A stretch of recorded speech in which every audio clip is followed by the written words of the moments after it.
So this is Aaron Murakami with eMediaPress.com and Energy Science and Technology Conference. And today is April 21st, 2019. Today I have David Alzofon on the call. And if you were at last year's conference, the 2018 Energy Science and Technology Conference, you were able to hear David present on this topic, which I believe was the first time that he has given a presentation to an audience like this. Before we get into that, I just want to mention that we do have an upcoming conference, which is the 2019 Energy Science and Technology Conference. It'll be the 8th annual one that we've done. It'll be in Hayden, Idaho, which is about 1 hour drive from Spokane International Airport. And Spokane is all the way on the east side of Washington State by the Idaho border, so it's the opposite side of the state from Seattle. And this will be a 4-day conference from July 11th through the 14th. Thursday, Friday, Saturday, and Sunday. It'll be pretty jam-packed. We'll have about 17 presenters and about 21, 22 presentations. A couple presenters will be giving two presentations, such as Eric Dollard and our secret guest presenter who will be giving the keynote presentation, who will also be giving 2 presentations, and we'll be announcing his name next week. We limit the conference every year to 150 people. And right now there's maybe about 48, 49 seats remaining out of the 150, and these sell out every year. And so most of these seats are going to be gone by the end of May, middle of June. So if you want to attend that, you can go to EnergyScienceConference.com, and you can register and get your tickets through there. And also, if you want to check out any of the other presentations from the conference, you can go to eMediaPress.com.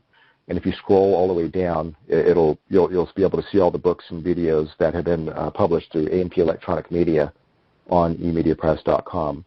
And so today's topic is going to be gravity control. And as a reference, gravitycontrol.io, and that's gravity control, one word, .io, which stands for like input, output. It's getting popular for a lot of tech companies to use that.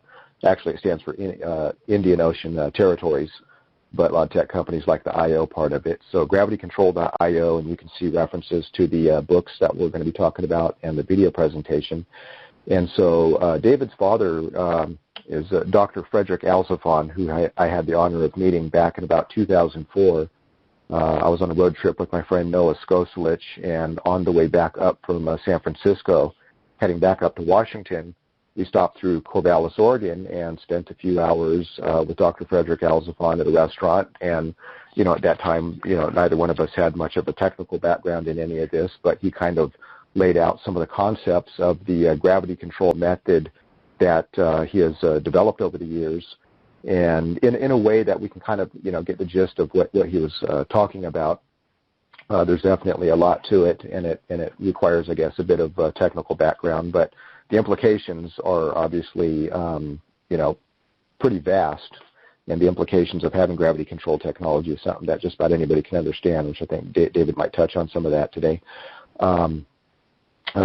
Alzofon was a student who studied particle physics with J. Robert Oppenheimer and David Bohm, who are some of the most well-known people in physics going back into the early 1900s. Sometimes, I guess it could be referred to as the fathers of the atomic age. He studied relativity and the scientific method with Victor Lenzin, and applied mathematics with Griffith C. Evans at Cal Berkeley back in the 40s and 50s. Dr. Alzofon has invented many different technologies. I believe he was heavily involved with optics and like thermal imaging type technologies, dealing with infrared and different scanning methodologies using infrared, almost like a X-ray type technologies. And he had worked for Boeing and Lockheed and different companies like that. And over his years, he had developed a gravity control technology, which was experimentally verified in 1994, where a specially prepared sample of aluminum had lost significant weight. And so today on the call we have David Alzofon, who is Dr. Frederick Alzofon's son, who was kind enough to present last year at the conference to give his first presentation to an audience on the topic. And he is also the author of 2 books. One is Gravity Control with Present Technology, which highlights his father's work, which is an excellent companion to the video presentation of the same title, and also the Top 10 UFO Riddles. And so, David, you want to kind of give like a synopsis of your father's work, how you got involved with it, and how you kind of, as you were growing up, you were kind of exposed to a lot of these concepts and probably have more of a working knowledge about what this is than anybody else. Yes. Well, thanks for the background, Aaron. My first acquaintance with my father's dream of controlling gravity occurred when I was about 8 years old. And I knew that I didn't know what he did. In fact, I never really knew exactly what he did at Lockheed or Boeing because it was all classified. But I do know this, and that is that it had nothing to do with gravity control. That was a passion that he carried over from graduate school at UC Berkeley, and where he worked on the cyclotron and various other things. He noticed, for example, that a collapsing electromagnetic field had kind of anomalies in it, and he wondered where those came from. This led him to think about a very refined level of electromagnetic radiation we call virtual processes. I've heard some presenters describe the ether in exactly the same terms as virtual processes, and that is the creation and annihilation of charged particles on a subatomic plane. I'll come back to that later, but when I was 8 years old, I saw him working at his Royal Portable Typewriter, and I asked him what he did at work, and he said he was trying to make it cheap and easy to get into space. And he didn't think that rocketry was the answer, but controlling gravitation would make it very easy to get out into space. And, of course, everybody knows the main flaw with rocketry, and that is that in order to escape the Earth's gravitational field, you have to essentially launch a 30-story building filled with fuel. And then when you get out into space, you've burned it all up and you have very little fuel left over for maneuvering. So he wanted to make it a very low-energy barrier to getting out into space. And in 1994, glossing over a ton of history, he achieved that on his own because in the intervening years, since he was working on his own without the backing of an academic institution, he just couldn't pull together funds that are normally reserved for pure research. And so he and some friends got together and they borrowed some equipment from a chemistry lab at one of the universities in the Pacific Northwest. And I don't mention the name because who knows, maybe one of the people he was working with is still working there, so I don't want to mention that. But the important thing is that they set this up in the basement, and they just wanted to do a qualitative test, not so much a quantitative, exacting, publishable test. And the qualitative test worked beautifully. They took a sample of aluminum, and I'll come back to why it was aluminum eventually, I'm sure. And they put it in the presence of a very powerful electromagnetic field, such as you would find in a magnetic resonance imaging device. And then they pulsed it with microwaves at right angles to the direction of the electromagnetic field. And as predicted, the weight of the aluminum sample plummeted downward to about 20% of what it had been. And so this was success. From 1994 until he died in 2012, I was helping him try to find sponsors for further development of the technology. And it was a very educational experience. I was in Silicon Valley where it was just a wash in money. You could find money for any cockamamie scheme you might think of. Websites devoted to pet collars or whatever hit your fancy, but you could not find anyone willing to risk money on anti-gravity, or gravity control, as he preferred to call it. And so he died in 2012, and I decided to carry on the work, and I went back to academia, this time carrying all the experimental results with me. And they wouldn't budge. Academia is among the most closed-minded group of people. I hope I'm not offending anybody, but if you have an unusual idea that you've tried to find sponsorship for in academia, you know exactly what I'm talking about. And I couldn't convince anybody to even talk to me, let alone discuss the possibility of repeating the 1994 experiments. So ultimately, this led to, I went to industry next.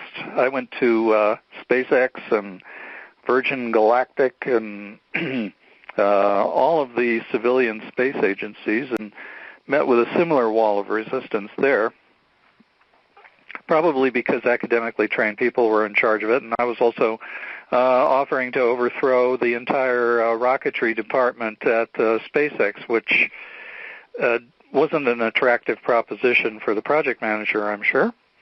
So I wound up publishing these books in which I just simply gave everything away.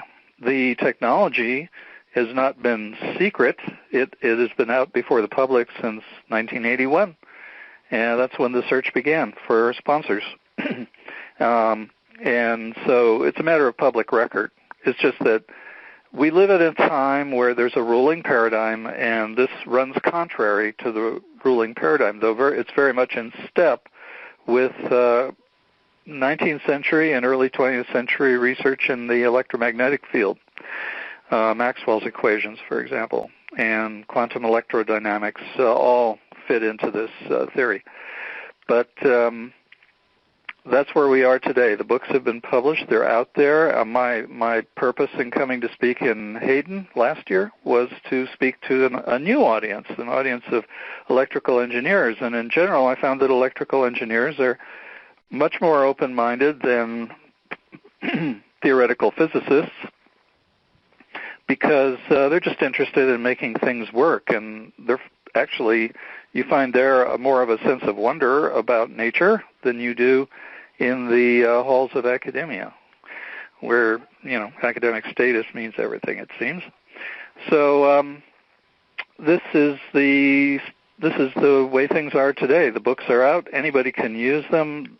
I'm not participating in any experimental programs at this time. I am working on a new book that has nothing to do with gravity, but if you happen to be an electrical engineer, you can read all about it in Gravity Control with Present Technology, and it's all very clear. And if you are curious or you have questions about any of it, you can write to me at gravitycontrol.io, and I will respond to your email inquiries. And that's where we are today. Okay. So that book, Gravity Control with Present Technology, anybody can go to gravitycontrol.io, and if you scroll down maybe about 40%, 50% down, you'll see the book covers and a cover of the presentation from last year's conference. And there's descriptions under those, and at the very bottom of those are 3 buttons. And so the 2 for the book, those will take you straight to Amazon, and then the one in the middle is that'll take you to the gravity control presentation from last year. Do you want to mention, the gravity control at Present Technology is obviously about the technology itself, documenting your father's work, the theory, and, even kind of going into some of the equipment necessary to, move along this path.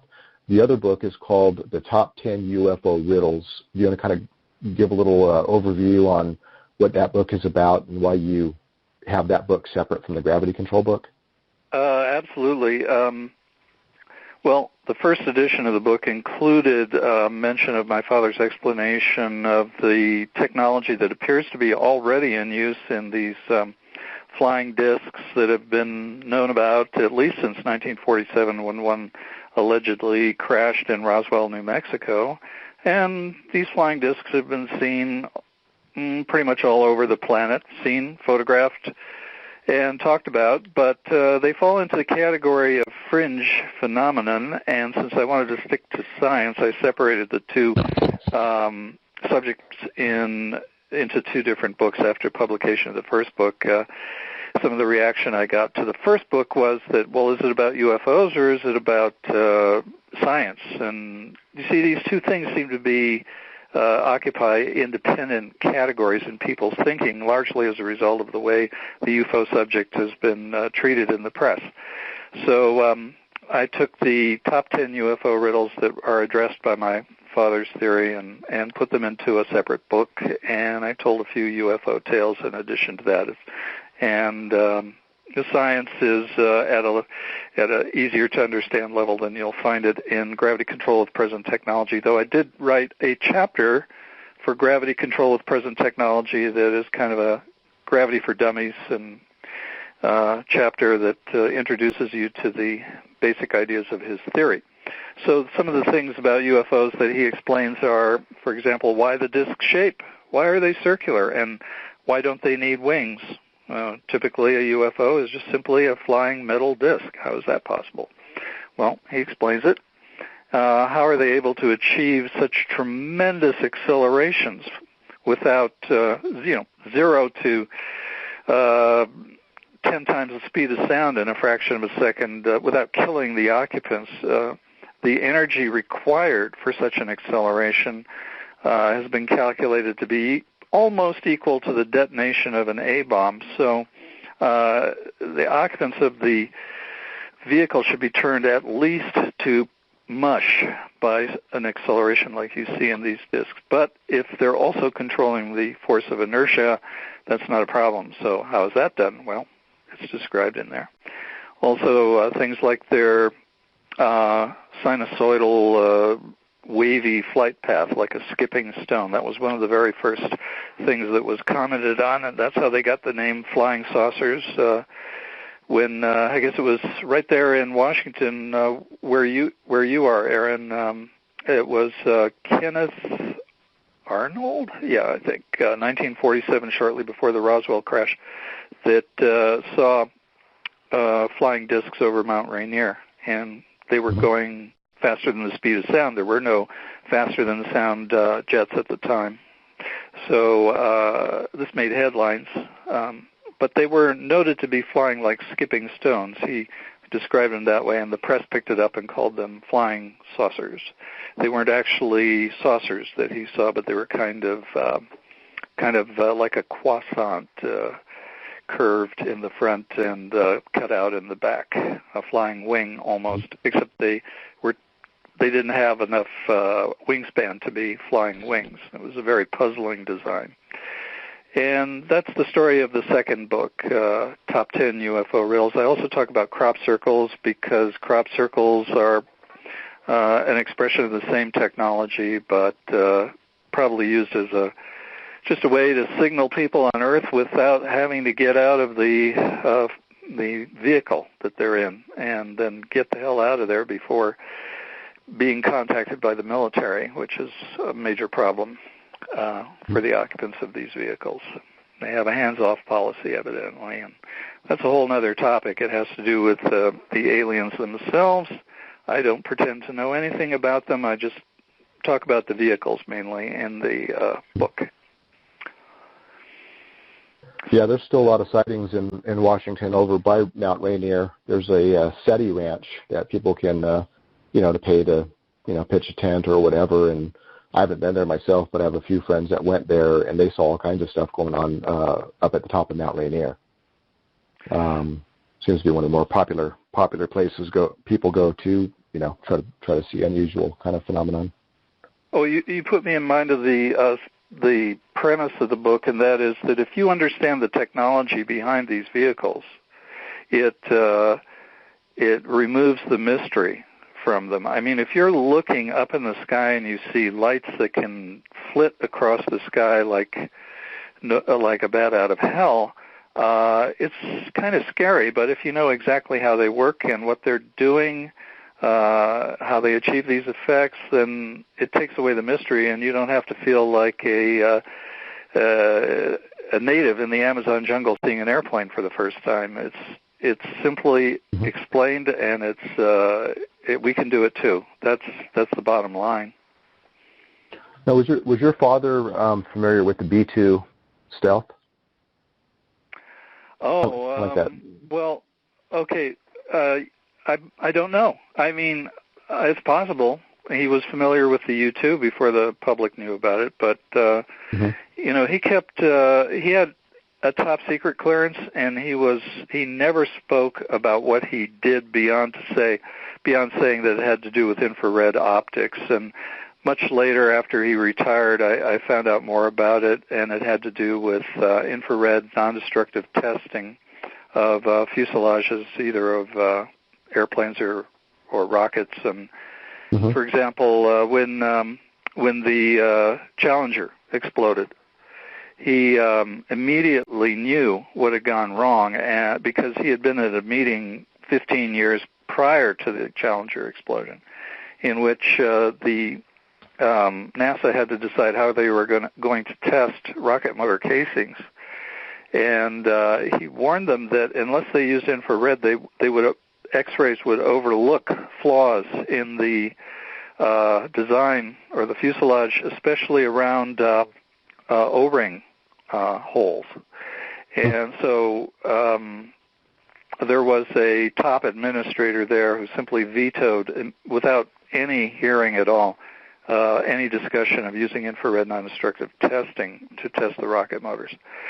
So when the Challenger exploded, my dad called NASA and told him that he could fix the problem, and that it had resulted from the X-rays not being able to see flaws in the O-rings, but infrared could easily detect these. And they said, "Oh, don't worry, we have it all under control," and that was the end of the phone call.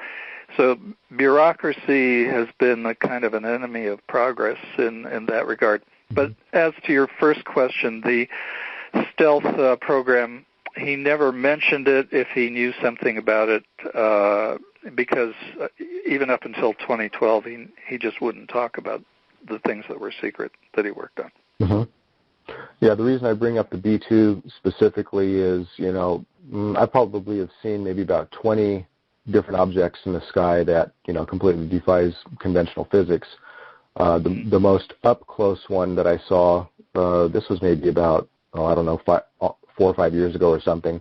I was down at Eric Dollard's shop, which is near the northwest part of Area 51, and I was sleeping in my car out in the backyard, or behind the shop, and my sunroof or moonroof was open, and it was about 3 o'clock in the morning, and I just woke up and I looked straight up in the sky, and I saw the stars disappearing and then reappearing, like sequentially, and finally I got a good enough look at it, and it looked like this Batman wing, and I was like, oh, it's one of those B-2s, which were actually developed at a, you know, so-called secret Air Force base. It's a secret base that's not secret, but it's at the northwest corner of Area 51, like an old Sandia Labs place, and that's where they actually developed the B-2.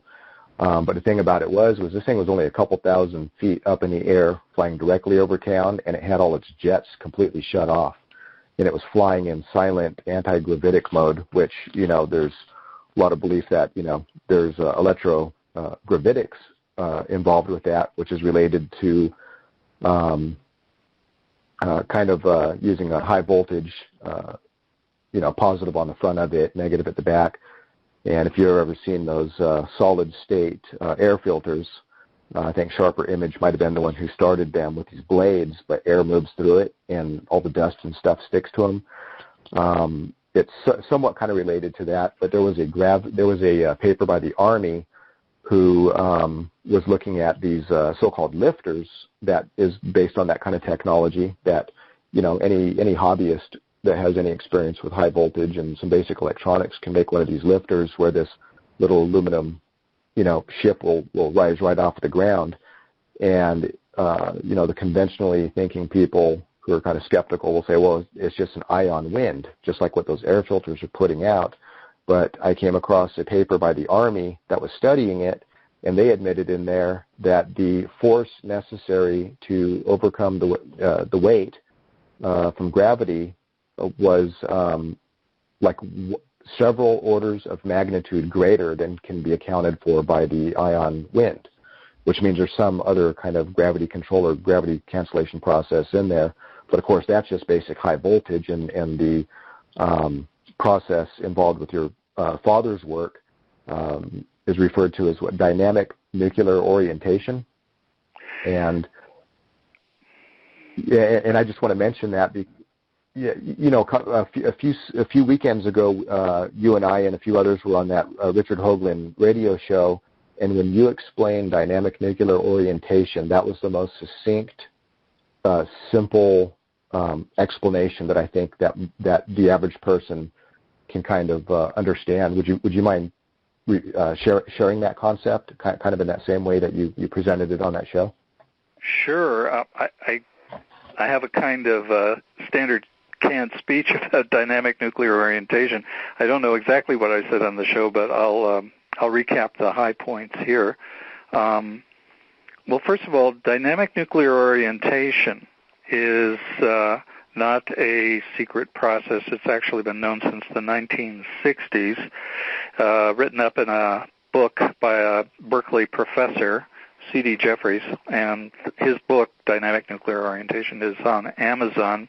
I think there's a PDF of it online, and unless you're extremely skilled in electrical engineering and mathematics, don't bother looking at it. But that's the book my dad saw in a library, a technical library down south, and because he had gotten a UFO story from me, actually, in the early 70s, and he had been puzzling over the data that was provided by that particular sighting to explain that. In 1957, a Air Force reconnaissance vehicle on a training mission over the Gulf of Mexico encountered a UFO about the size of a barn, and the UFO played tag with it for over 4 states and was seen from the ground by optical, binoculars and by radar. Tremendous amount of observation data was gathered. And the thing that stood out was that this UFO was emitting bursts of microwave radiation at a very hot tempo and many cycles per second. I think about 600 cycles per second. This was a puzzlement. But obviously it had something to do with the propulsion system, so this was the riddle that was on my dad's mind.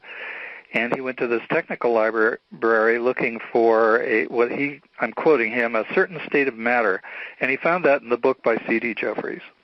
And this led to his idea of using dynamic nuclear orientation to effectively cool the gravitational field around a vehicle. And so how does it work?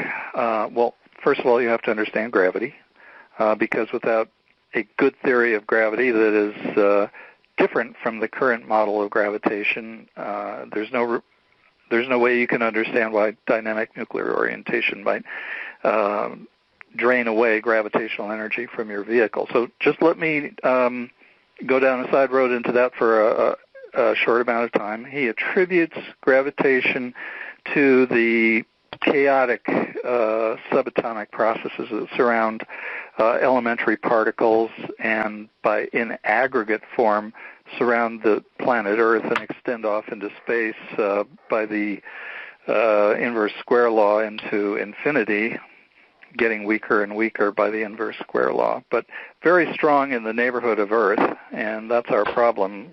That's the resistance to space travel and to flying like a UFO. So how do you get the energy of subatomic processes to ease up on your craft? And dynamic nuclear orientation provides that way.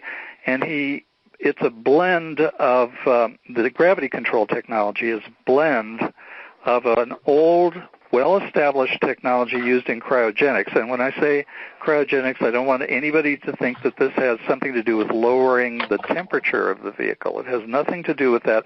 It's an analogous process to cryogenics, but on a subatomic plane, and it lowers the temperature, quote-unquote, of the gravitational field surrounding the vehicle.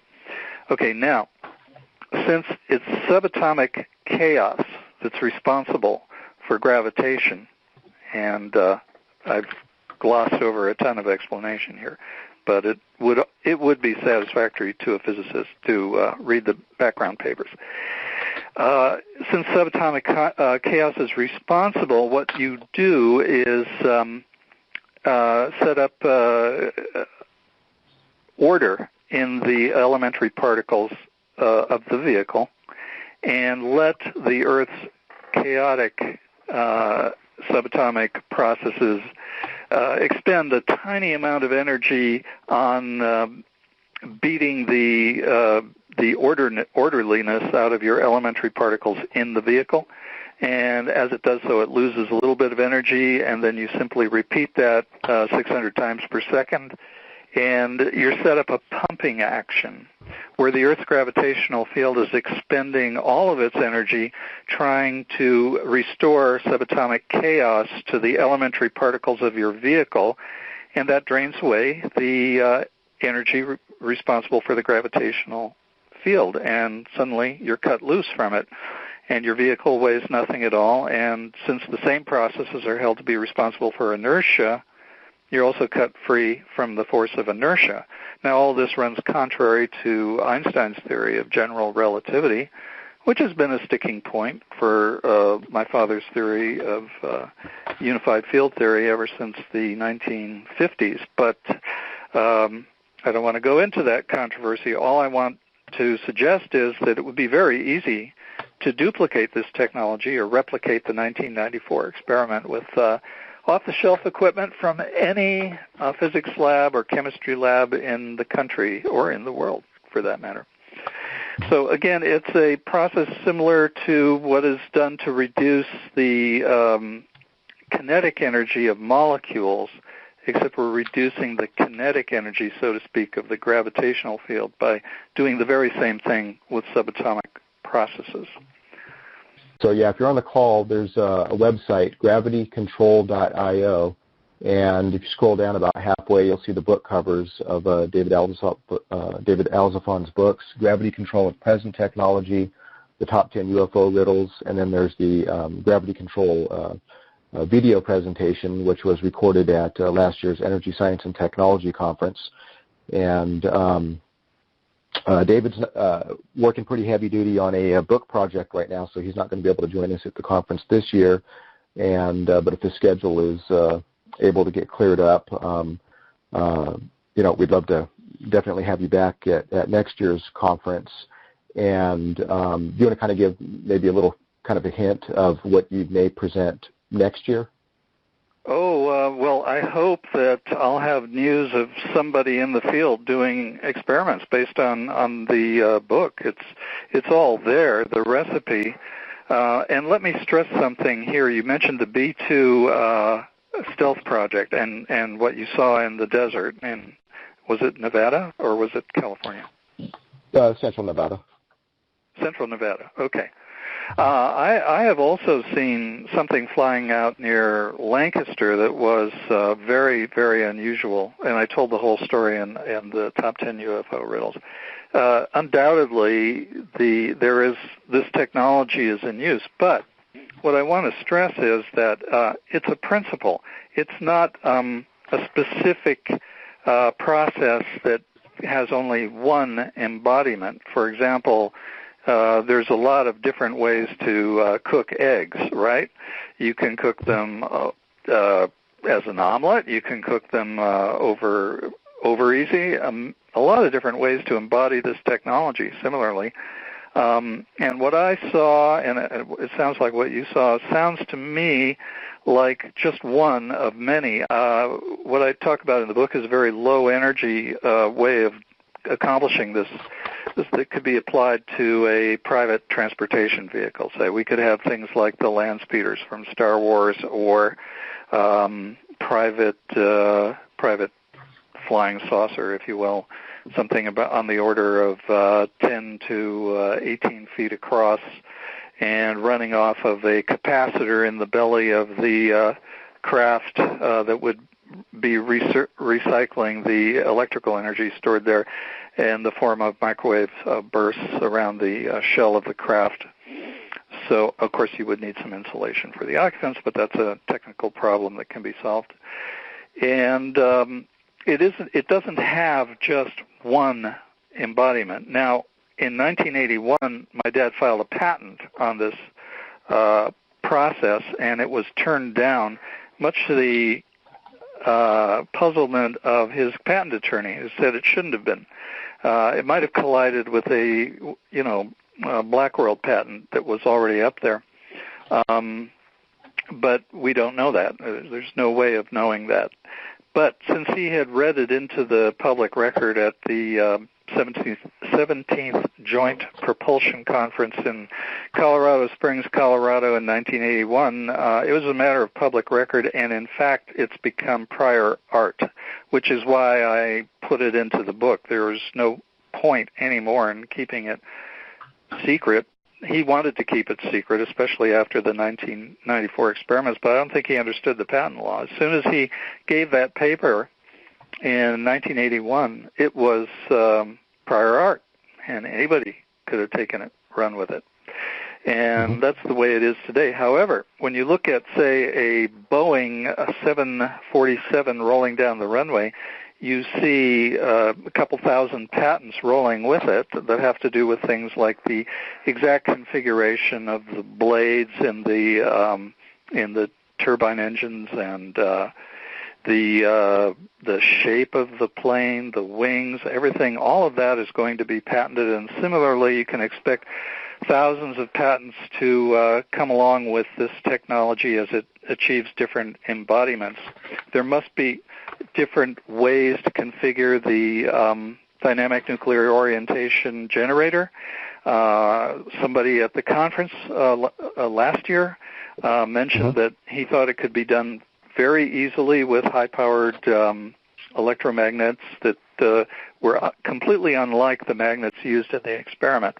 So that's just the beginning, folks. I mean, if there's an enterprising individual listening to me right now who happens to have access to this equipment or a laboratory, they could probably put together such a device in 6 weeks with off-the-shelf equipment, and then look forward to patenting whatever embodiment they had made of it.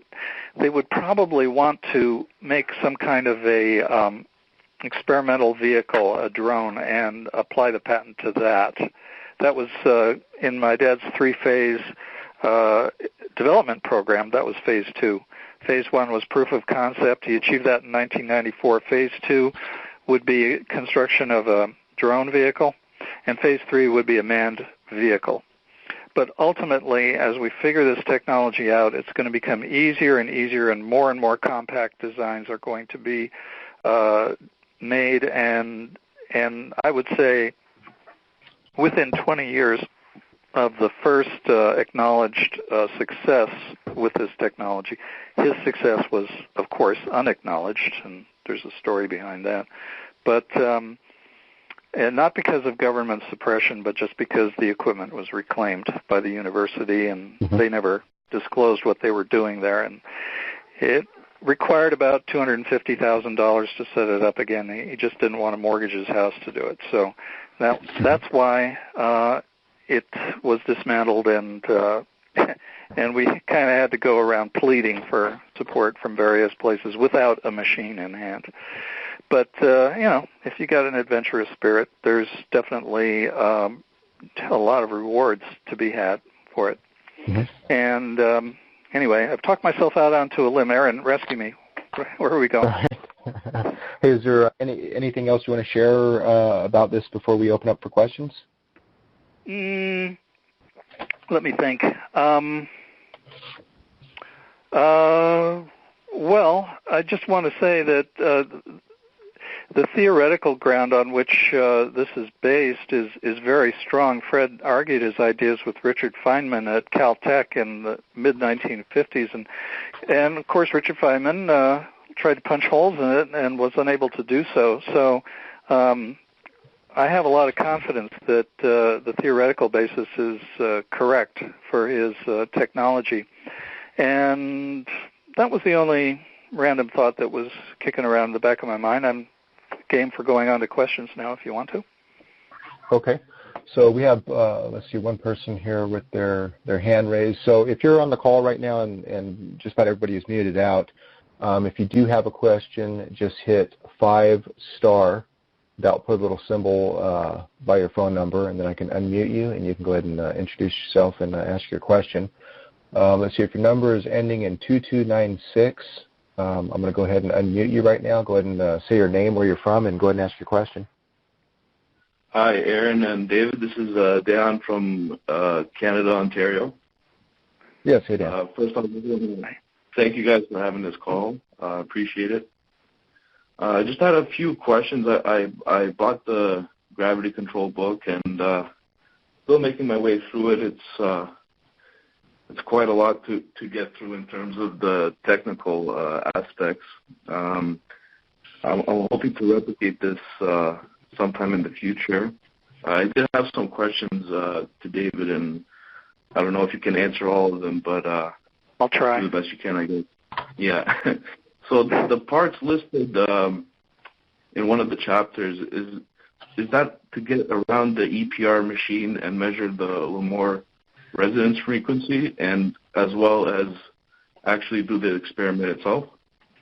Okay, yes. You're talking about the parts list, and that came from a proposal my dad wrote in 1986 seeking funding from some nonprofit groups who sponsored research. And so as I said in the book, I believe that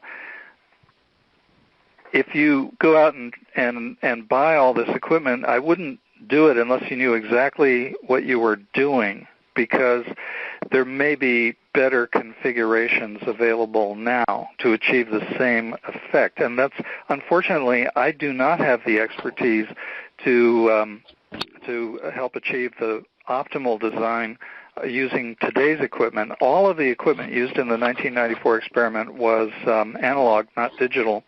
And now we have digital equipment available, so it may be possible to integrate several of the units described in the parts list in a single small box.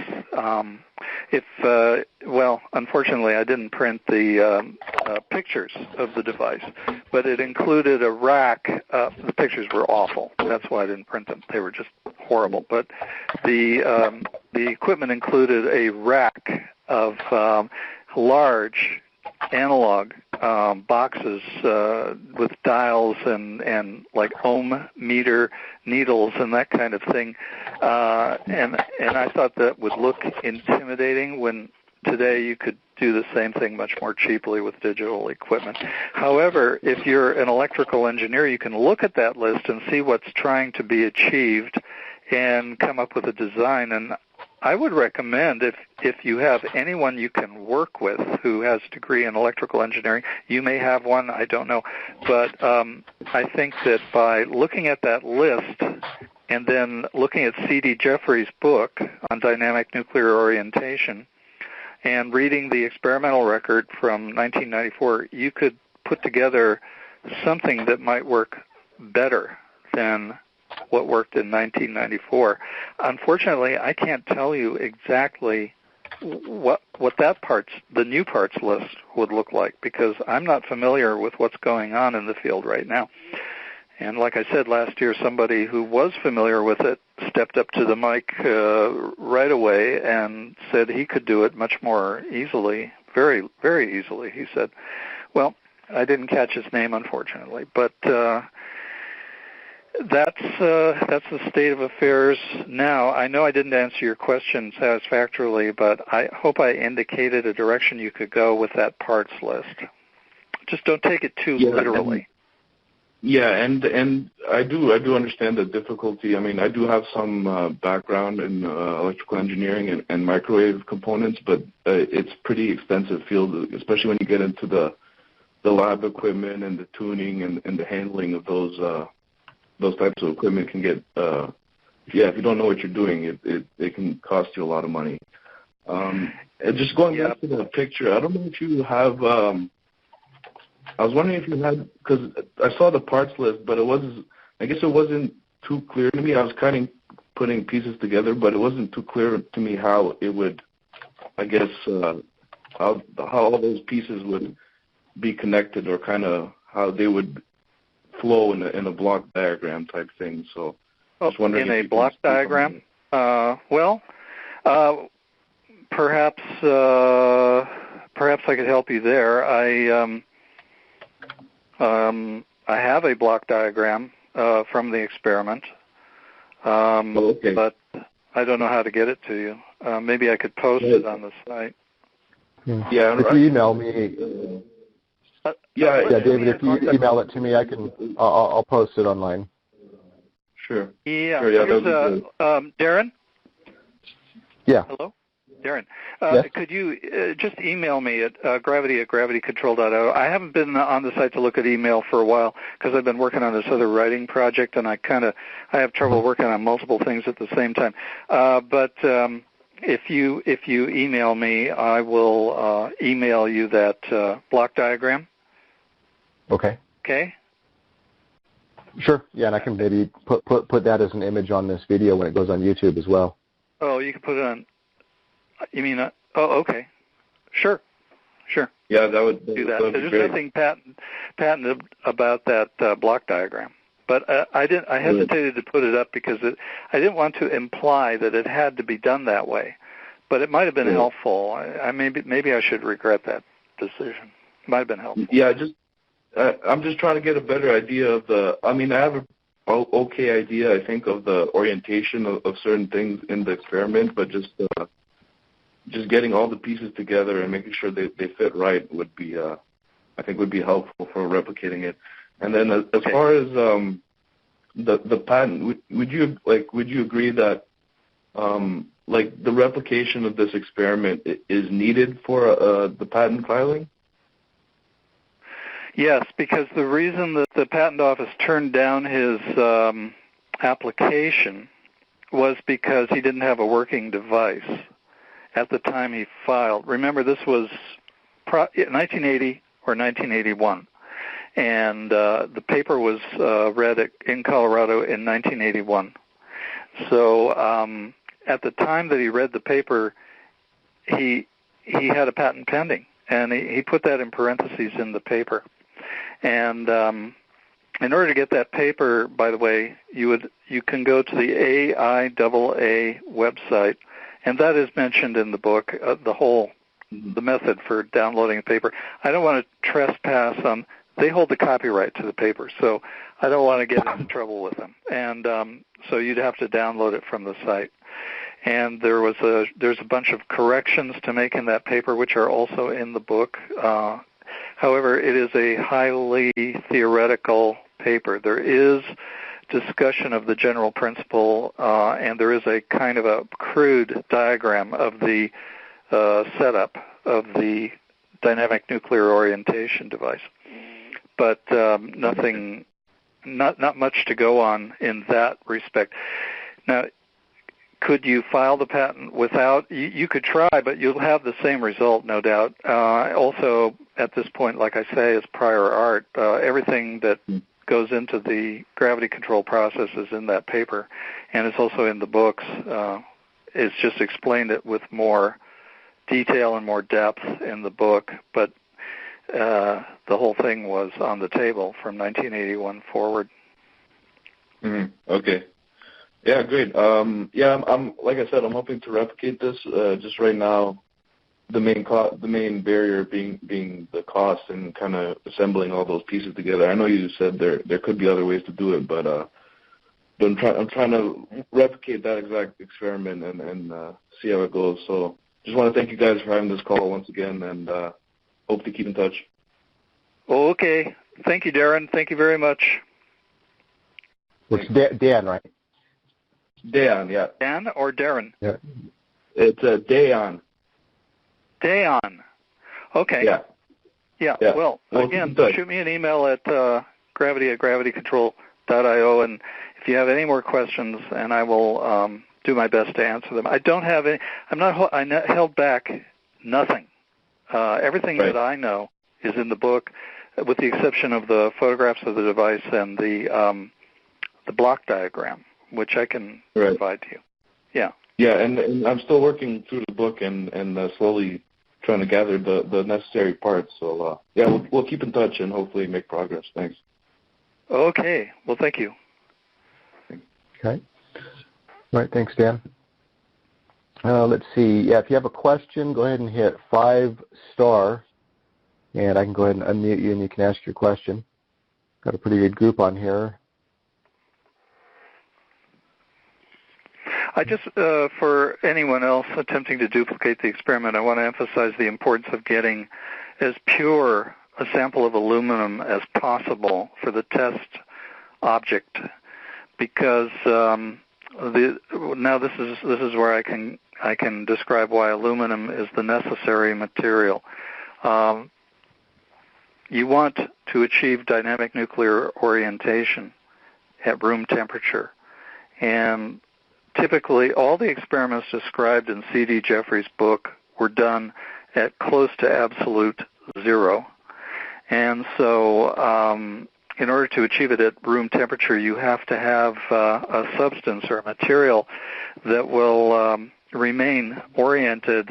It has a much longer decay time than most of the substances available, and there is no better substance than aluminum because it can be used in the construction of the fuselage of a vehicle. And when you look at, going back to UFOs, what people describe about the hull of a UFO indicates that it's probably made of aluminum coated either with particles of iron, which will give it a kind of a dull appearance, or chromium, which will give it a shiny appearance. And both of these aspects of its appearance, of the appearance of these vehicles, have been described by witnesses. And the purpose of having iron is to, iron has a very short thermal decay time, so you can't make your vehicle out of iron. The aluminum, however, can act like a storage battery. Once you induce dynamically orientation in the elementary particles of the aluminum, it will hold on to it for a lot longer and make it that much harder for the Earth's gravitational field to disrupt that orientation. So it's going to be the most efficient manner of dispersing or converting gravitational energy into something else around the fringes of your vehicle. And so if you use an impure sample of aluminum, you may not get the effect at all. The microwaves might be diffracted through your sample, and that would not allow you to achieve nuclear orientation. So you're going to have to research where to get very, very pure aluminum. And I would suggest using a larger sample than was used in 1994, because it was something on the order of 1.1 grams. They had a very sensitive scale attached to it, but to be more impressive to an investor, or to the patent office for that matter, you would want to use a heavier sample. And I don't think you'd be able to patent the process itself, but you would be able to patent a drone that operated on this process, or anything, any kind of a device that operated on this process. And that might get you through the door with your patent on gravity control. I don't know, because I'm not a patent attorney, obviously. But that's why you must use aluminum. You must use a very pure sample of it. And you will probably have to combine it with iron particle dust on the order of nanoparticles. And you can get a metal shop to synthesize this for you, but it probably won't be cheap. Mm-hmm. And read the disclaimer at the front of the book, please.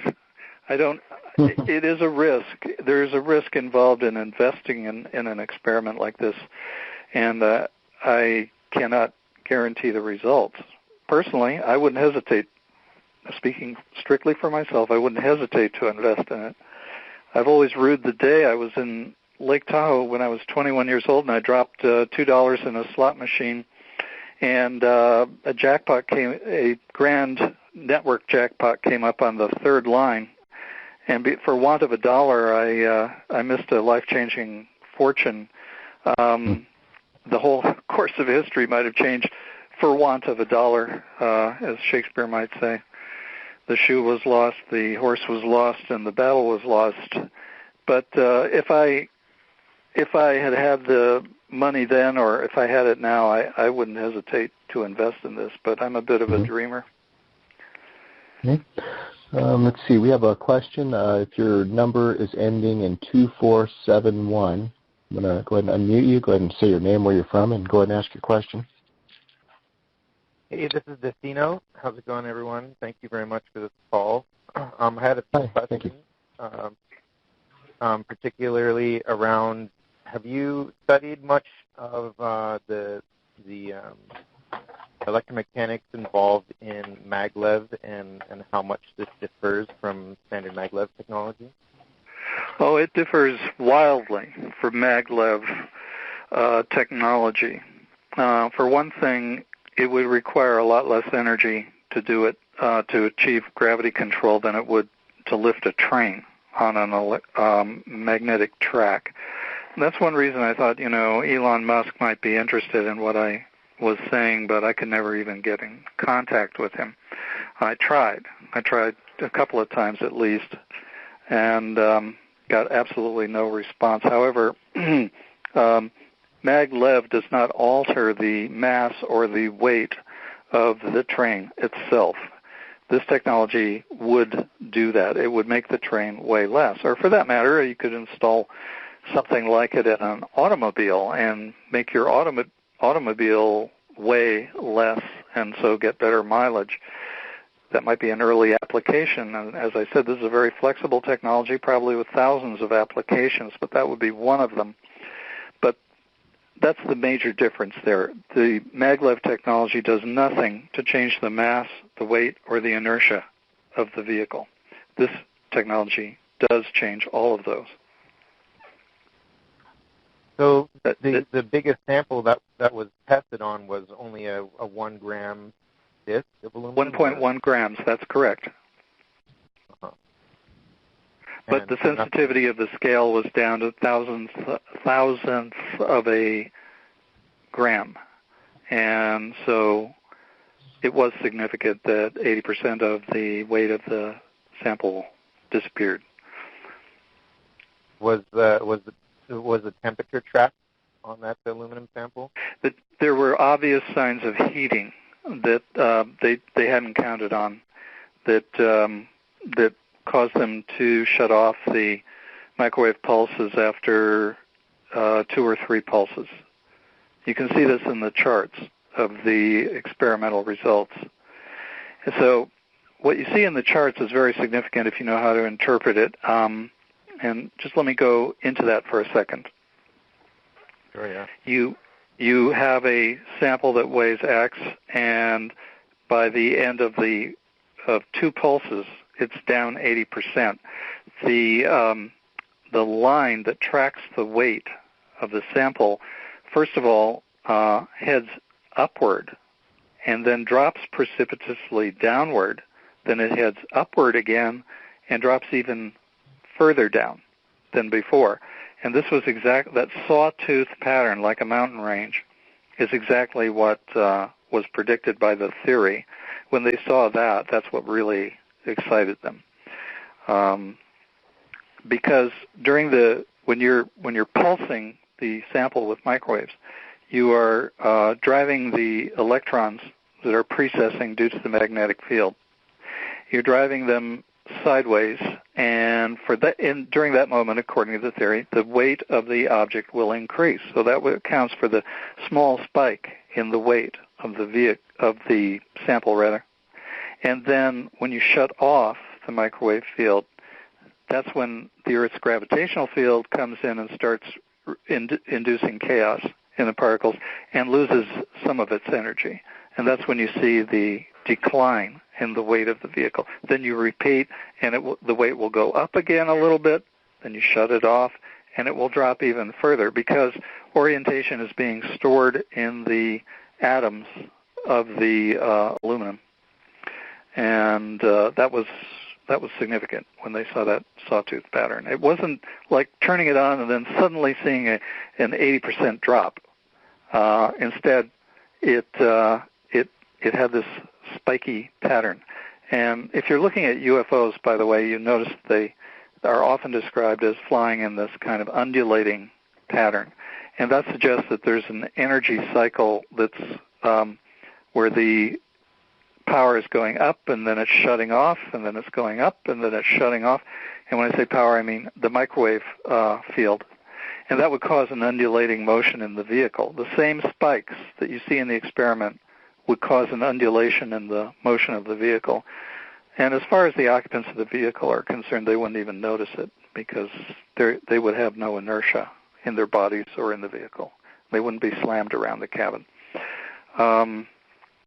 So I gave you a long-winded answer, but I felt that it was important to, make this distinction between guesswork and prediction by theory. Yeah. Yeah. Did that help? Yeah, absolutely. Okay. I'm very much.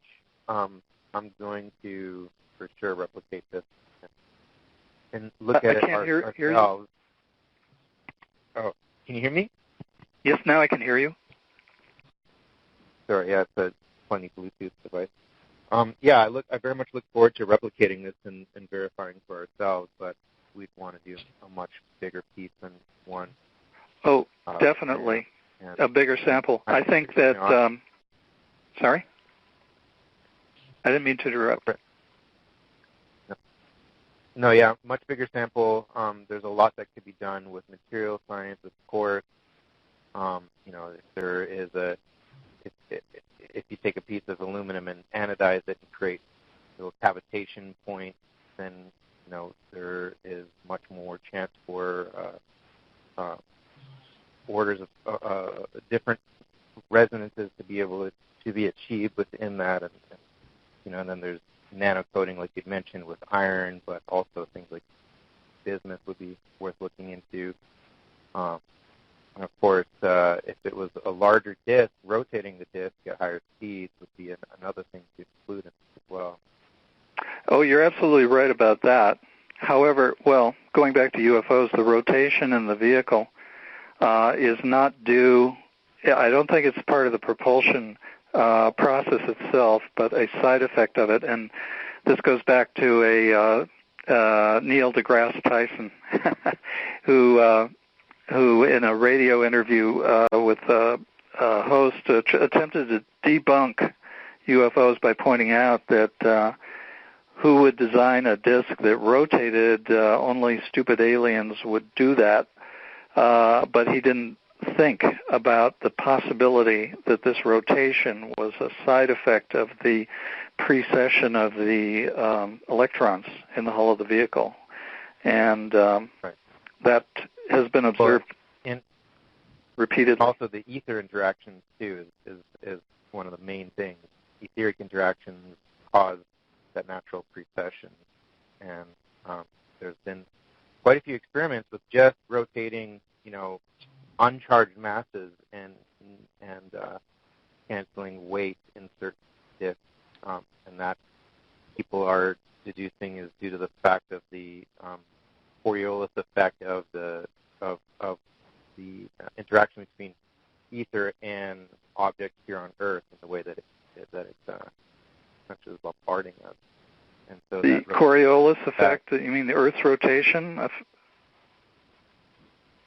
There's that, but there's also the spiral motion itself of ether as it's interacting with us, as many people have observed that the ether flow itself comes in a spiral. Well, Asino, you're getting into the subtleties now of this technology. I knew that they were there, and that's why I went out in the public to start people like you thinking about the subtleties of the application of this technology. For example, you've just identified this Coriolis effect and you say it's due to the ether. perhaps that could be used to leverage the action that creates dynamic nuclear orientation, and then you could do it for even less energy than predicted. And by the way, the equations are in there in the book, exactly how much energy it would take to remove the weight. But who says that they're the ultimate equations? Yeah, I just purchased the book while on the call, so I'm looking forward to looking at all those graphs. Oh, by the way, the email address in the back of the book is out of date.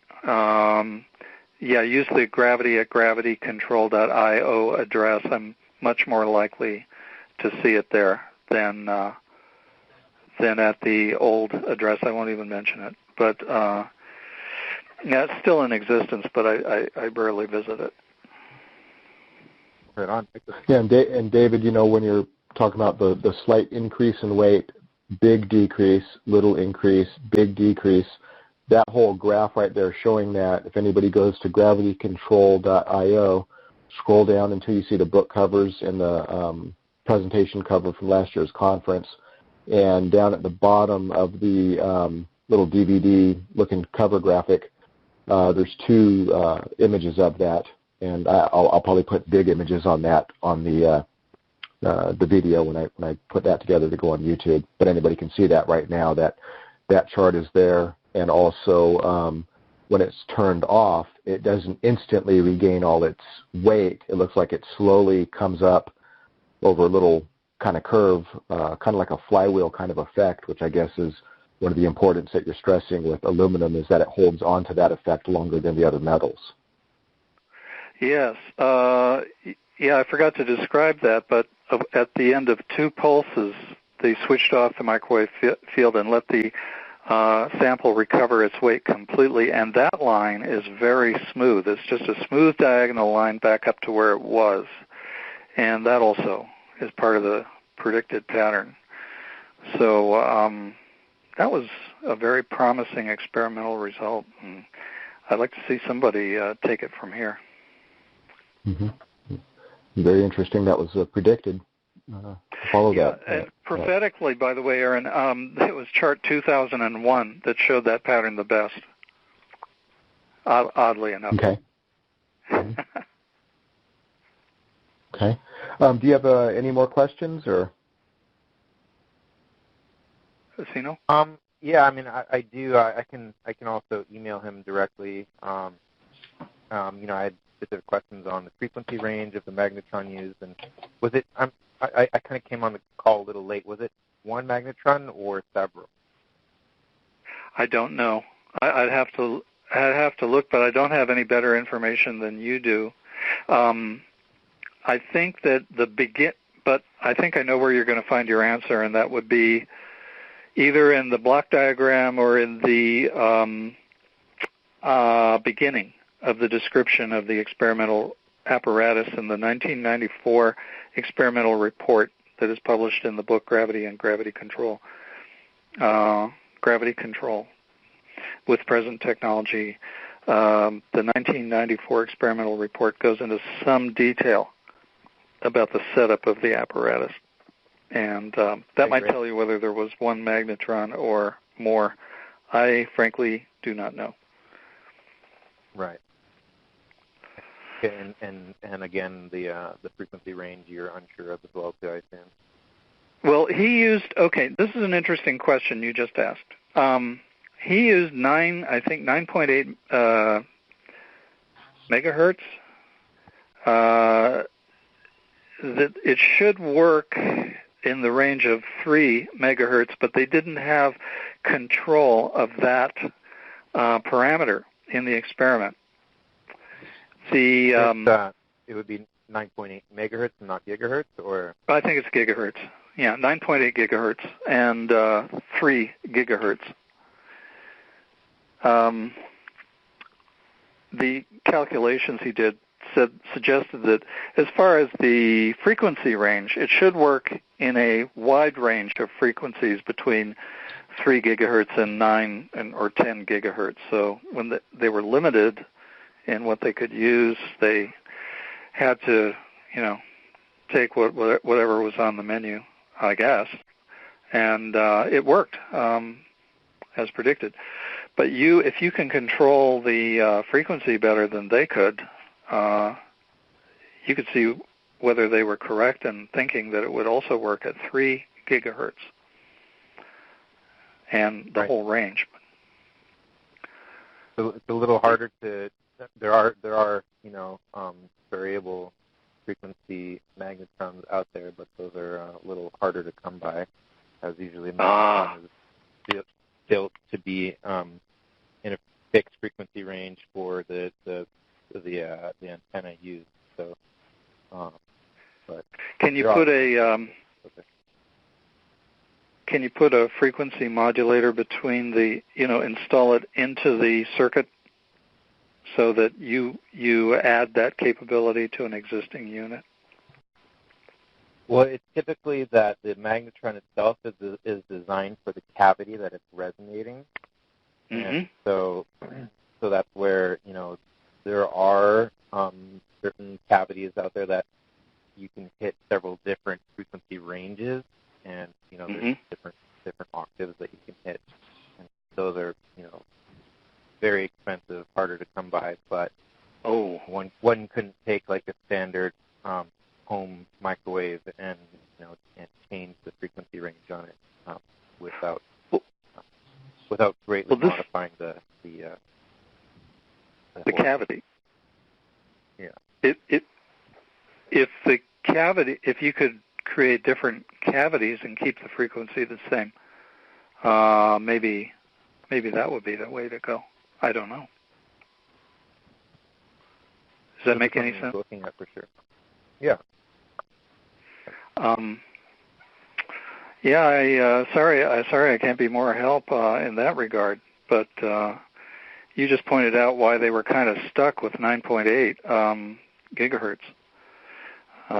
They were using a device that was used for assaying organic molecules from the chemistry department, and so it had certain specific things built into it, and that was one of them. Right. Yeah, 9.8 gigahertz is fairly easy to come by. Mm-hmm.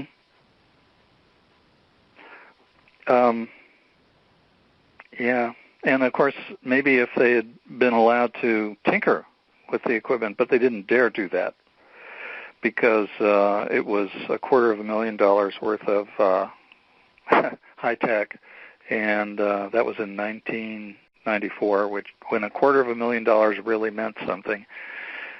I still wouldn't like to receive a cable bill like that, but it doesn't sound as prohibitive a barrier now as it did then, but believe me, back then you could afford an entire house for $250,000.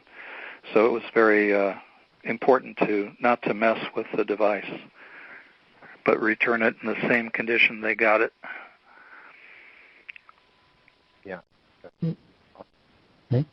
Well, do you have any other questions, or we can see if maybe somebody else has a question, or? Yeah, that's it for now. Thank you very much for your time. Sure. Okay, thanks. appreciate it. Thank you. Yeah, I'll be sending you.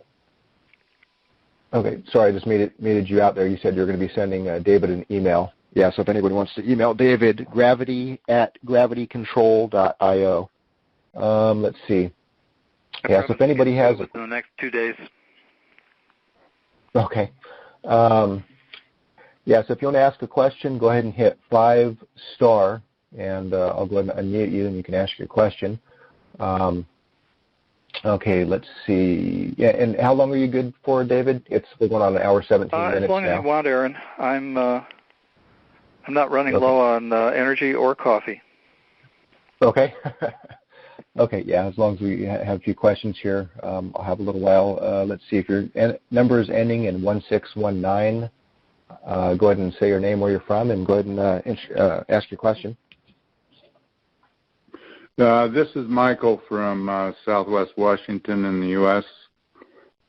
Can you talk to a little more about what the heating issue was? Was that with the metal heating up that was being bombarded by the microwaves, or what was that issue, or do you know? Yeah, I gather that was the problem. I Okay, remember, first of all, in 1994, I didn't have nearly the understanding that I have of it now, so I wasn't able to dig deeper under the surface. I just was sitting at the dinner table talking with my dad about what happened during the experiment and how come there weren't more cycles than 2. I thought that was very disappointing, and they could have driven the weight down farther if they had been able to repeat the cycle more times. But he said there was a heating problem in the sample, and they were afraid of burning it up. And they didn't anticipate that being a problem, but it was. And you think if you put an aluminum foil plate in a microwave, you're going to have lightning bolts going to it. So I imagine they had done something to control that. I'm not sure what they did, but I think the heating problem was in the sample and not in the housing or the cavity, but the sample. Also, by the way, the sample was was coated with iron particles, and the coating was plastic, and so they didn't. The heat would have burned up the plastic, and even if it didn't destroy the aluminum sample, so they had to be very careful about heat. So maybe Sorry. Oh, I'm sorry. So maybe if it was some other type of agent to hold the iron particles, the heat might have not have been such an issue then, possibly. Possibly.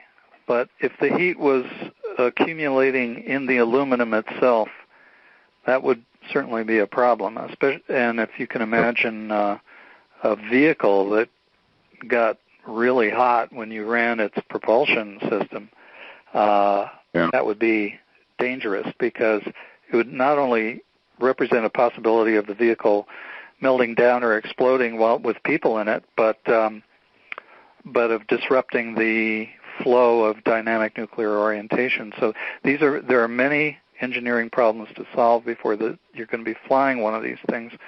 But from what I've heard in talking to electrical engineers, they just get a grin on their face and, I can fix that. They love fixing problems, so this is just another problem to be solved. So when you talk about the aluminum, it just was pure aluminum. It wasn't any type of grade of aluminum, because there's different types of aluminum too. That apparently was one of the most expensive components in the experiment, was getting very, very pure aluminum, 99.99%. And I know that you can extend those 9s after the decimal out to 4 with a reasonably priced aluminum sample. But when you get into the 5th 9, that's where it starts to get really, really expensive. So I would shoot for a sample with enough purity to go 4 9s after the decimal. Anything less than that, you might get into problems with diffraction in the sample. Okay. Thank you. Yeah. I don't know where you get it. I don't have that in my Rolodex, but if you ask around. Also, by the way, if you know what you're looking for in compounds, sometimes you can find these in surplus stores. And I think you said in Washington, I think in Seattle has a number of these surplus stores. I mean, that's a haven for electronic laboratories. So a lot of these things wind up on the shelves of surplus stores. There's one in Portland, too. Oh, in Portland? Okay. Yeah, I didn't know that. Yep. Well, there you go. I imagine there are places like this pretty much up and down the West Coast and the East Coast of the country. And again, if you happen to have access to a microwave laboratory, that practically cuts your costs down to nothing, because we're not talking about particularly exotic equipment. It's just that most people don't have it sitting on the shelf.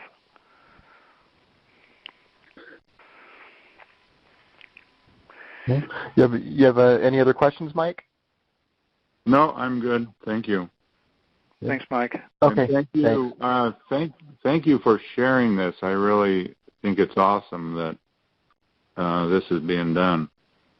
Well, thanks, Mike. I haven't shared as much technical detail because I haven't had people asking the kind of questions that you're asking, and I'm happy to fill in the details wherever I can, and I just wish I could tell you more. My whole purpose is to get this technology out there, and you might wonder why.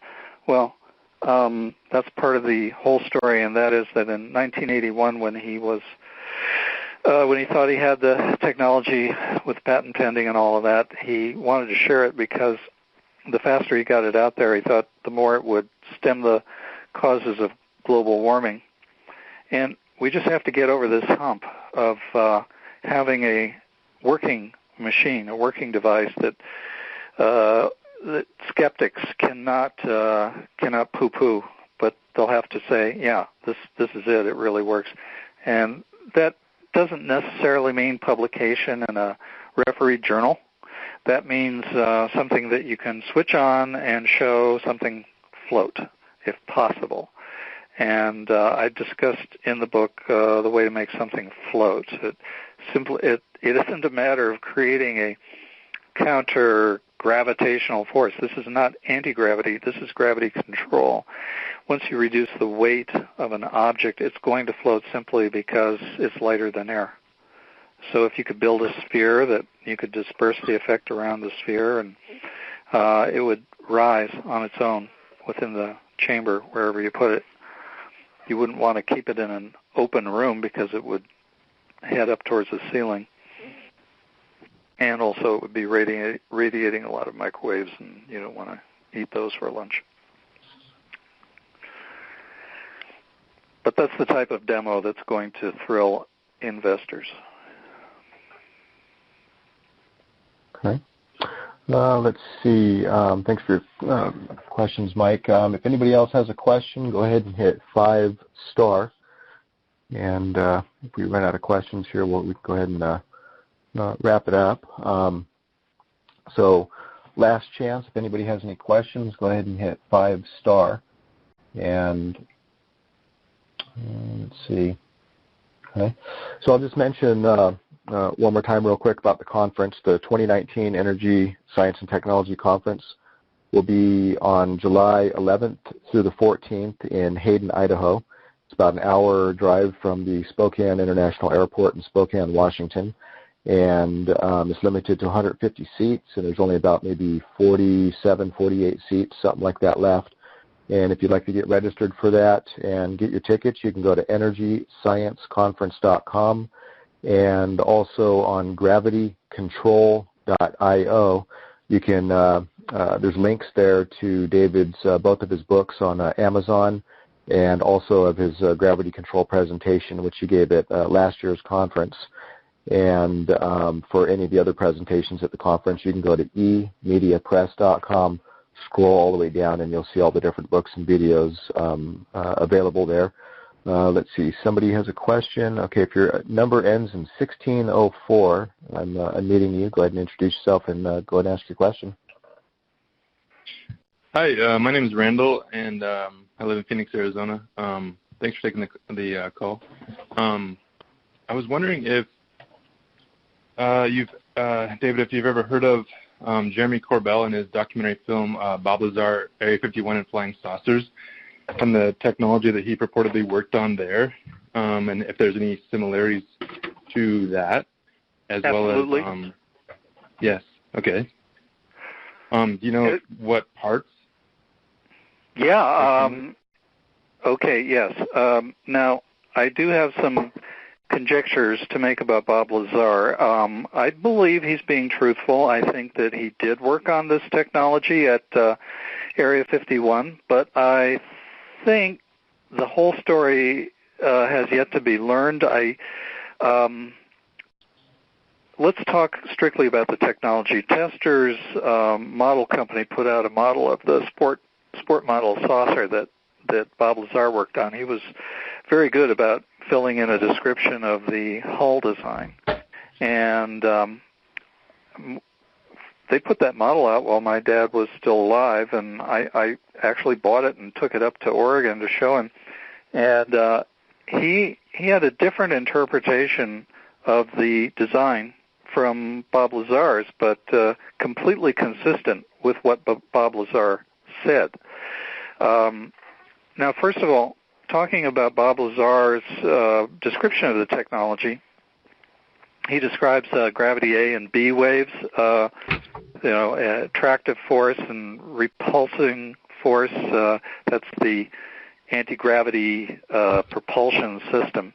Well, I'm very skeptical of that, Randall, because there's never been any observation of gravity that indicates that it's anything other than an attractive force, and it is the same everywhere in the universe.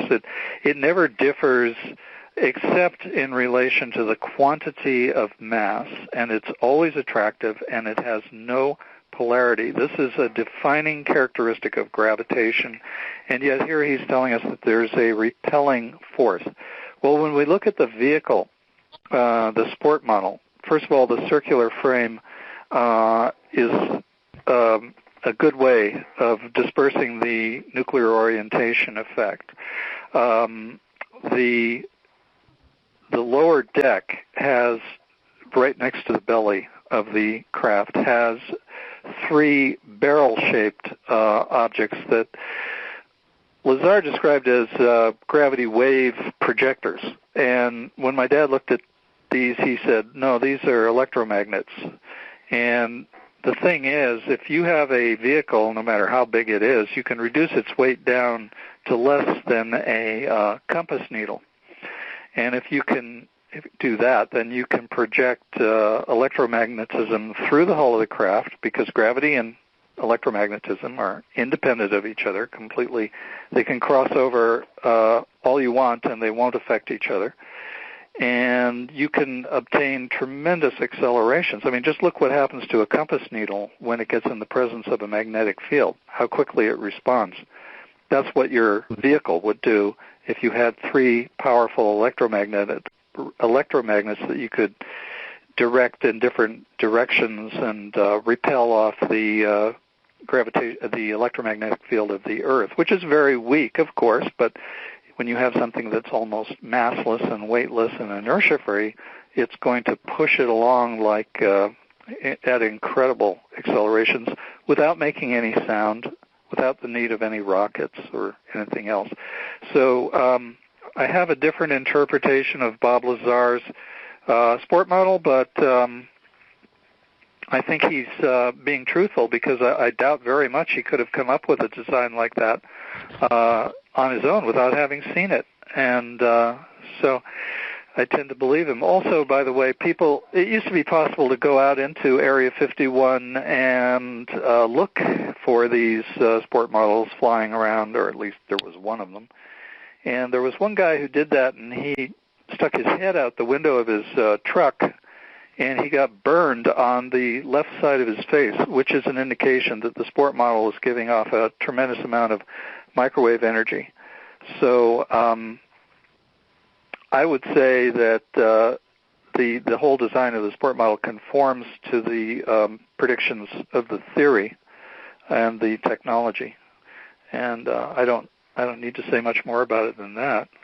Can I improvise on something else? So do you think he maybe just had a incorrect theory of how the craft worked exactly, but he had some parts right? Yeah, I that's what I think. And I think, okay, now then the question comes up, was that on purpose? Was he fed a line about it? Did they really know how it worked already?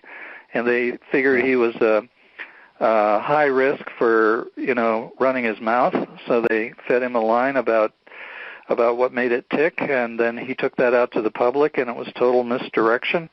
I don't know. I mean, this is the ugly thing about having a tremendous secrecy around this subject, that all kinds of intrigue gets started, and it's very difficult to discern the truth. That's not in the spirit of science. which is supposed to be an open book to all. Yeah. And I'm against that. My father was against that, but I'm not about to ride out on a single horse waving a flag in front of some of the most powerful interests in the world. When they get ready to share this, they'll share it. In the meantime, I agree. I see nothing wrong. Sorry? I agree 100%. Yeah, and again, I'm not a whistleblower, so this is why I wrote the book. I mean, if I was revealing secrets here, I would be worried. I would never have done it, but it's been on the public record since 1981, not only in the publication I described for the AIAA, but also in numerous other papers that my father wrote. There were 2 articles for, this is in the book, by the way, all the bibliography on this.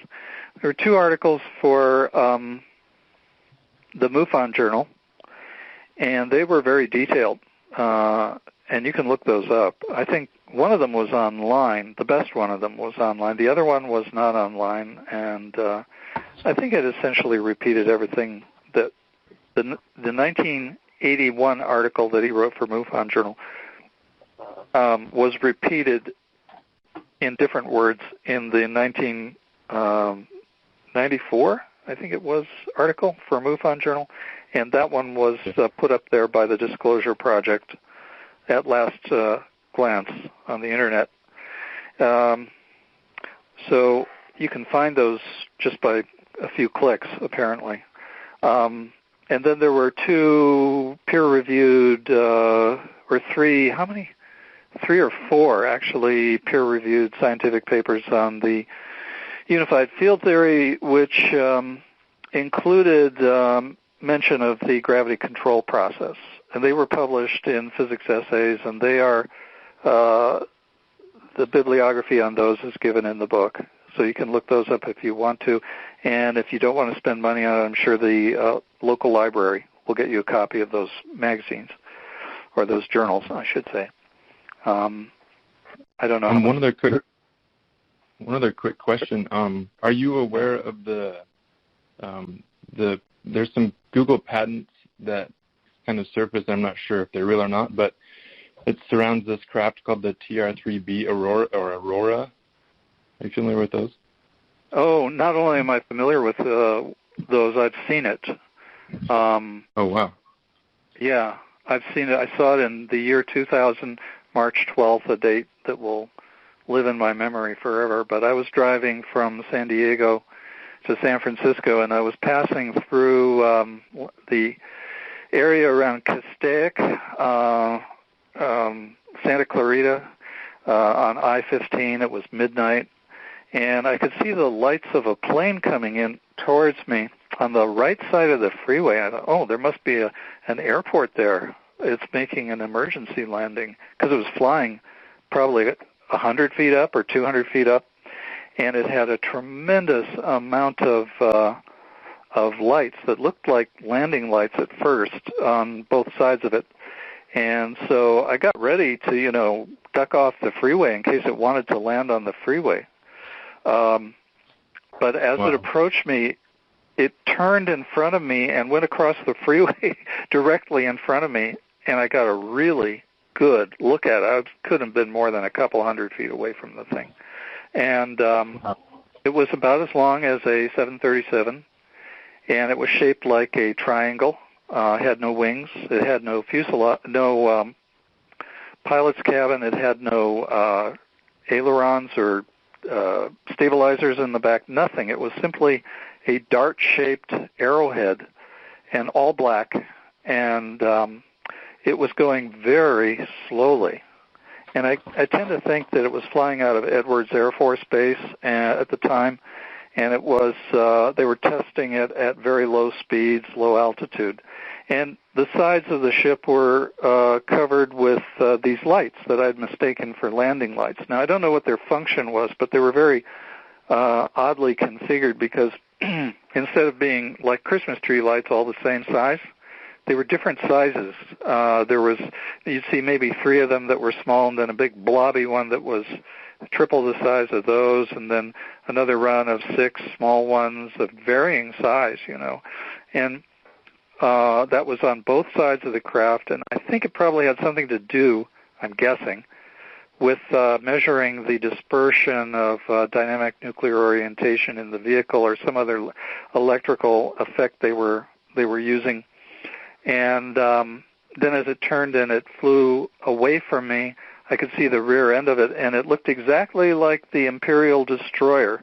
And I thought, from Star Wars, with 2 big engines in the back, but they weren't belching flame or anything like that. They looked like the propane burners on your stove, which suggests to me that possibly methane was being used as a fuel, but it was not. It was not jetting out at high velocity. It looked like it was in low burn mode, super low, like nothing I'd ever seen. Right. And those, and as it went by, another thing I noticed was this movement, like a Spanish galleon on the ocean. It was tipping from side to side. It was very unsteady, and I wondered if it was going to crash, but it seemed that was just part of its flight pattern. It was all under control. Now, since then, I thought a lot about it, and I think that at the time, this long needle-nosed dart was probably designed by some branch of the company that made it, whose specialty was hypersonic flight. And so they wanted to build what they thought would be a hypersonic craft, and they avoided building a disk. And the reasoning might have been that they wanted a bomber, or they wanted some kind of a stealth vehicle that could get the hell out of there really fast. And they didn't realize that the technology, the best embodiment of it, is still a disk or a sphere. And since then, I think these triangles have been seen. They're much more of an equilateral triangle. You see these videos on YouTube all the time of equilateral triangles with big, bright lights on the corners. I think it's the same technology that I saw in 2000, but improved. So that's the TR-3B as far as I know.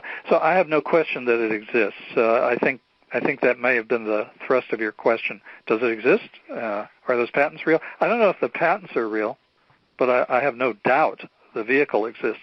And by the way, in Top 10 UFO Riddles, I cited a YouTube video that shows exactly the same vehicle that I saw.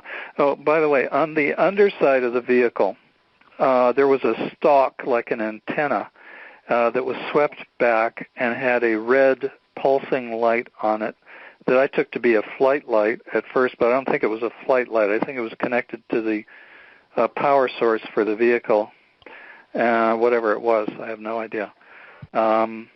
And that is visible in the video that is cited in the Top 10 UFO Riddles, and it can be found on YouTube. I just don't happen to remember.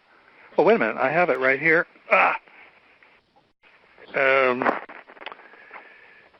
Where is it? I bookmarked it. Okay, here it is.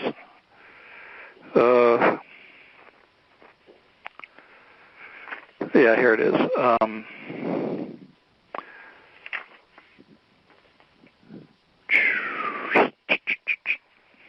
Well, I'm fanning through the book and looking for the citation, but it's not jumping out at me. I'll keep looking. If you have some more questions, just ask away, and I will. Oh, here it is. Do you think? Oh, go ahead. Yeah.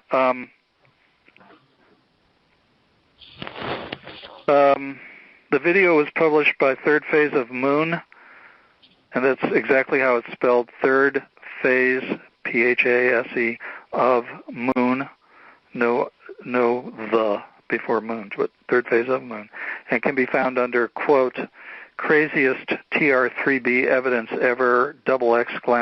Area 51. The relevant commentary begins at 6 minutes and 21 seconds into the video, and the most representative image appears at 9 minutes and 23 seconds into the video. Okay? So if you want to see what I saw, there it is. Thank you. Yeah. Thanks for all the information. That's really super, super interesting. Yeah. So what do you think about the Google patents? Is it disinformation, or do you think it's real? I don't know. I was kind of wondering what your opinion was on that, or even Aaron, if you have an opinion, if you know about those patents that have appeared. They just sort of appeared like they were leaked or something. But who knows, no. you know. I don't know. I don't want any contact with the black world. But as for the description of how these things work, I've heard it, and I think it's not. It sounds like a very expensive way to get the same effect that I'm describing, and can be done with ordinary electronic components. What they're describing, and this is the value, by the way, of having a good theory. If you have a good theory, then you can imagine all kinds of configurations for your technology, whereas if, say, working as they have, probably back engineering a model from a crashed UFO, this is what they came up with, or maybe working with T. Townsend Brown's technology, they thought they needed a mercury plasma rotating at 50,000 RPM. I mean, this is an unbelievably expensive, but all it may do is achieve a precession of electrons. Now, if they knew that this is what they were doing, then they could have done it a lot more cheaply. I said all this in the book, so I'm not giving out new information here.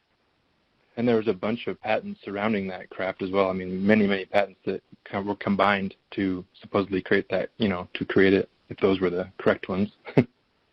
Yeah, and the same thing's going to happen when and if somebody repeats 1994 and builds a drone. You're going to have a whole bunch of new patents there. And I'd like to say something about transitioning between worlds. We have a world now that's based on a number of premises and assumptions that lead to the high secrecy and the capture of this technology by corporations who may not have all the best interests of humanity at heart, but rather something else, and who knows what that is. But we had other periods in history where new technology was coming online. They weren't surrounded by secrecy so much as nowadays. That's an extra barrier thrown into the works. But say when we transitioned out of horses and carriages into four-wheeled vehicles run by internal combustion engines, there were similar responses. People didn't want to see their world change that rapidly. Nobody apparently likes seeing rapid change. But because of the environmental crises that we're facing, and as well as that, economic crises and political tensions around the world, I think that we've got to look at this technology differently and think that perhaps it's going to relieve a lot of these tensions, create a lot more wealth, and the fossil fuel companies need to pay attention to that, because eventually their business model is going to collapse when they run out of oil, or we're all dead from the side effects of using oil. So they need something as profitable to move into, and up until now, that hasn't been available. But with this technology, it is available. Space mining, for instance, there was, I use this example in one of the books, there was this asteroid that flew by the Earth, I think in 2011. It was made of platinum, and that one asteroid was worth several $1 trillion. The max profit, annual profit from all the oil sales on Earth, digging up all that oil and ruining the environment, is only a few $1 billion, $68 billion roughly. And if we could go out there and mine the asteroids, well, the wealth would be unlimited. And on top of that, we could expand the horizons of industrial manufacturing by moving factories out into space. This is something the oil companies have stored up all this capital, and all they're using it for is doing the same thing over and over. This is something new. They could start it up for a few $1 million, pocket change for them, and within a few years, they would have a more profitable source of revenue than they have now, and they would simply very gladly they would give up fossil fuel little by little, not all of a sudden, but little by little, and they'd have a huge public relations win on top of all that money. So I think this is the way that it needs to be looked at. Yeah, I agree 100%. I think it could be maybe the most important thing that could ever be sort of, I guess, unsuppressed, because it has the magnitude or the ability to change the world really for the better. Well, absolutely. All across. And if we had gravity control, and it was more profitable than what the major corporate interests have now. Well, as soon as it became public knowledge, then that would take the pressure off of alternative energy programs such as, Aaron has a conference devoted to alternative energy, and it's a great place to hear about all of these technologies. But you can imagine that the funding to explore these technologies is rather scarce in academia and in the corporate world.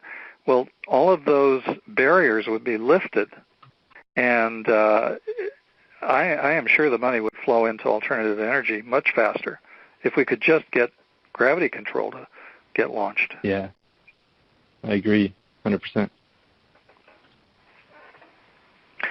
So there you have it. Thank you so much for your time and thoughts.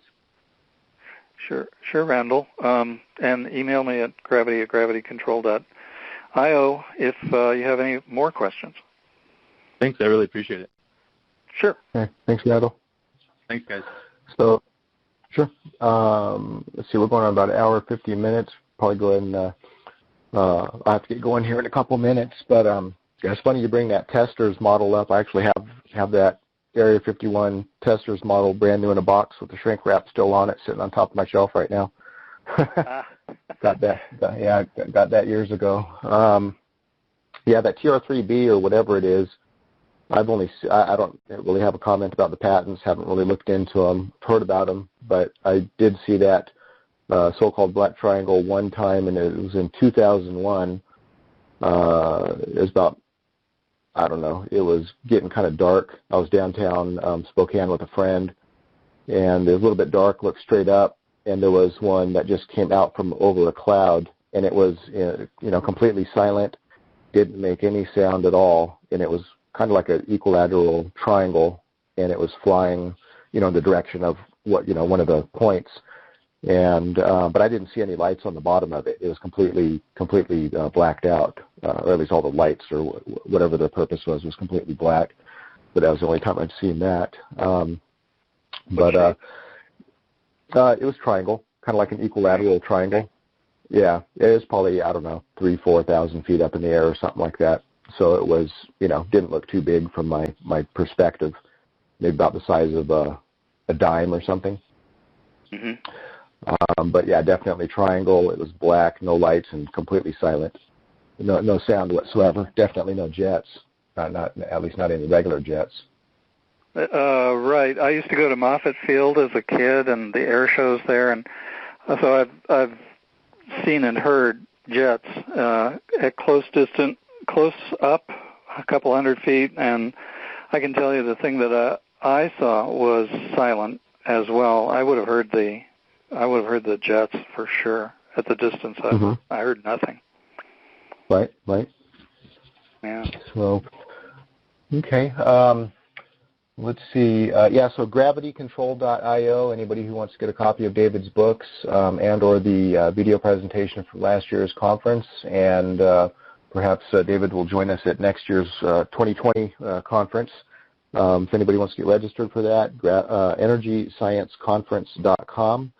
And also any of the other presentations, you can go to emediapress.com, scroll down, and you'll see all those. And I think there is a mailing list on gravitycontrol.io. There's a newsletter link, and there's probably a pop-up that'll come up like the first time you come there, and then it stops coming up. But you can click on the newsletter link at gravitycontrol.io and put your name and email in there, and you can get on the Gravity Control list for any kind of updates on David's work, with this topic. any website updates, and I also sent an update out to this mailing list just to let everybody know that this call was going on. And then make sure to check your email because there'll be a confirmation link since it is a double opt-in email. And if you're using Yahoo or Gmail or Hotmail or any of those big web-based emails, make sure to check the spam or bulk mailbox if you don't see the confirmation link, because emails from my server typically get bumped over into that because we're constantly being accused of spamming, even though all the emails we send out are to double opt-in subscribers. So definitely check the bulk mailbox. Let's see, any final words, David? Any final words? Well, I'd certainly like to encourage the electrical engineers out there to take a close look at the book. Of course, read the disclaimer. But if they have any curiosity about this, it could be a very exciting field to explore. And I do believe it's coming. It's been waiting in the wings for 38 years, and it's about time that we got moving on it because space is waiting for us.